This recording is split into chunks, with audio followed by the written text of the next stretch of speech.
Anime এবং cartoon লাইফে একবার হলেও দেখেছি। বাট ফান ফ্যাক্ট কি জানো? যারা এনিমে দেখে এবং তাদের সামনে যদি এনিমেকে কার্টুন বলা হয় তাহলে ধরে নিও তাদের মাঝখানে ওয়ার্ল্ড ওয়ার 3 শুরু হয়ে গেছে। আর যারা কার্টুন দেখে তুমি তাদের এনিমে সম্পর্কে যতই ভালো করে বুঝাও না কেন সে এনিমেকে কার্টুন বলেই দাবি করবে। Look like a ash. But right now আমরা কার্টুন না এনিমে নিয়ে কথা বলবো। আমরা এনিমে অনেকভাবে দেখে থাকি। কেউ জাপানিজ ডাব, কেউ ইংলিশ ডাব, কেউ হিন্দি ডাব, আবার কিছু লেজেন্ডারি পারসন আছে যারা বাংলা ডাবে এনিমে দেখে থাকে। বাট লেজেন্ডারি পারসনের সংখ্যা তুলনা করতে গেলে হাজারে মাত্র একটা। আবার এদের মধ্যে কিছু ভ্যারাইটিস আছে। কেউ পেড অ্যাপ বা ওয়েবসাইটের মধ্যে এনিমে দেখে বা যারা আমার মতো বড়লোকস তারা ফ্রি ওয়েবসাইটের মধ্যে এনিমে দেখে। বাট অনেক কষ্ট লাগে যখন কেউ টিকটক থেকে এনিমে দেখে এসে বলে ভাই ওয়ার্ল্ডের আমি সব এনিমে দেখে ফেলেছি। কিন্তু দিন শেষে এনিমের মজা তখনই আসে যখন কোনো অন্য এনিমে ফ্যানের সঙ্গে যেকোনো সেপারেট এনিমে নিয়ে কথা বলা হয়। আর এই এনিমে কোর্সেস বাংলাদেশে অনেক ভয়ঙ্কর লেভেলে হয়ে থাকে। এখন তুমি যদি big 3 part like one piece, Naruto, bleach এগুলো যদি না দেখে থাকো তাহলে তুমি তাদের লেভেলেই নাই। আর তুমি যদি তাদের কথার মাঝখানে থাকতে চাও তাহলে তুমি কিছু দেখো বা নাই দেখো তোমাকে নারুতো অবশ্যই দেখতে হবে। কারণ বাংলাদেশের মধ্যে ১০ জন অ্যানিমে ফ্যানদের মধ্যে ৭ জন অ্যানিমে ফ্যানই তার ১ম অ্যানিমে হলো 'নারুতো'।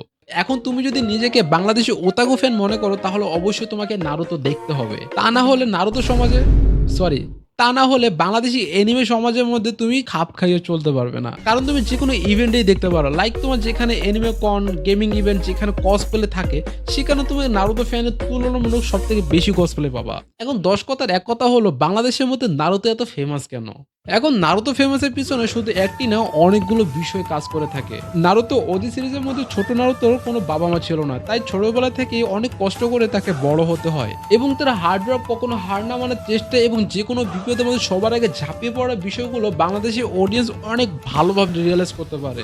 যার কারণে বাংলাদেশের মধ্যে নারুতো অনেক বেশি ফেমাস। এখন নারুতো ফেমাস হওয়ার আমি শুধু একটা কারণ বললাম।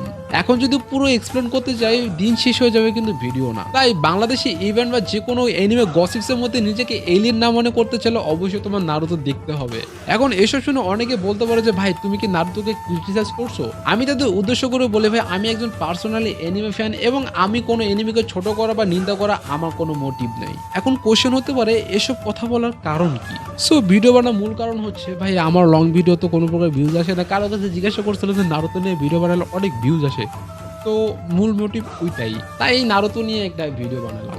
সো আজকে ভিডিওটা এই পর্যন্তই। যদি ভিডিওটা ভালো লাগে থাকে অবশ্যই লাইক করবেন, কমেন্ট করবেন এবং নেক্সট কোন টপিকের মধ্যে ভিডিও চান বা কোন অ্যানিমে নিয়ে ভিডিও চান সে বিষয়ে কমেন্ট করে জানাতে পারেন। নেক্সট ভিডিও তার উপরে এসে যাবে।